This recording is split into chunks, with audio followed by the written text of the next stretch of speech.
ఈజీగా చికెన్ బిర్యానీ చేసుకోవడం ఇప్పుడు మనం చూద్దాము.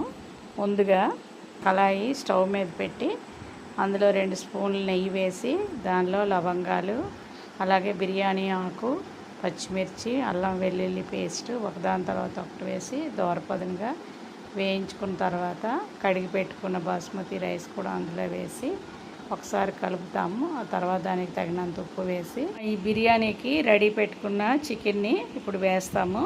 అయితే ఈ చికెన్ ఎలా చేయాలనేది తర్వాత వీడియోలో చూద్దాము. ఇది చక్కగా ఈ బియ్యం మీద ఈ చికెన్ అంతా సర్దుబాటు చేసి దాని మీద మూత పెట్టాలి. ఒక 5 మినిట్స్ సిమ్లో పెట్టి దాన్ని వేపిన తర్వాత చక్కగా వేగుతుందండి. దాన్ని వేరే గిన్నెలో వేసుకొని దానికి సరిపడా వాటర్ వేసుకోవాలి. నేను 2 కప్పుల బియ్యం తీసుకున్నాను కాబట్టి దీనికి 4 కప్పులు వాటర్ జోడించి ఈ వాటర్ అంతా కూడా ఈ గిన్నెలో వేసి ఇప్పుడు శుభ్రంగా గరిటతో కలిపి దీన్ని మనం పొయ్యి మీద పెట్టి సిమ్లో పెట్టి మూత పెట్టి ఒక 20 నిమిషాలు ఆగి చూసిన తర్వాత కొంచెం నీరు ఉంటుంది. ఈ వాటర్ డ్రై అయిన తర్వాత చికెన్ బిర్యానీ రెడీ అవుతుంది.